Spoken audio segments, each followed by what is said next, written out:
S'agissant de la transmission d'entreprise dans le cadre familial, le pacte Dutreil est souvent mis en avant.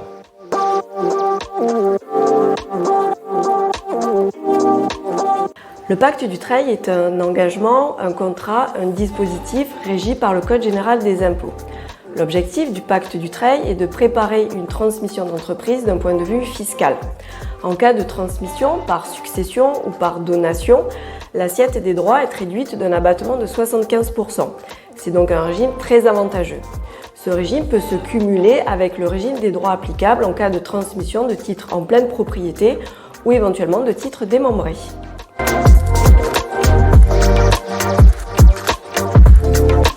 Alors, le pacte Dutreil s'adresse donc aux dirigeants, détenteurs donc de leur activité, qui ont une activité commerciale, artisanale, agricole et même libérale. Ça peut également concerner les entreprises qui sont détenues via une holding.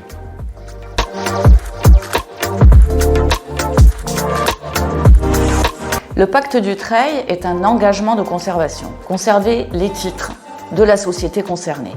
D'abord une phase d'engagement collectif d'une durée minimale de 2 ans. Cet engagement collectif doit être en cours au moment de la transmission.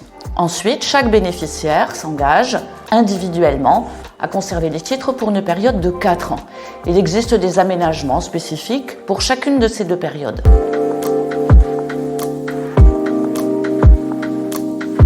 Outre les conditions relatives à l'activité de l'entreprise dont nous avons parlé, au quota de titres détenus, il existe des conditions relatives à l'exercice des fonctions de direction.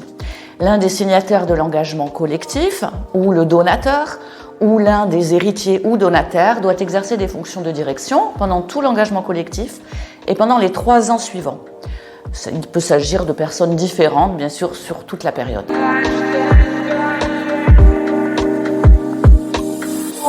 L'avantage fiscal est très intéressant de ce dispositif. L'administration fiscale peut remettre en cause en effet cet avantage. C'est pour ça que nous invitons les dirigeants d'entreprise à se faire accompagner d'un conseil expérimenté pour éviter des déboires en la matière.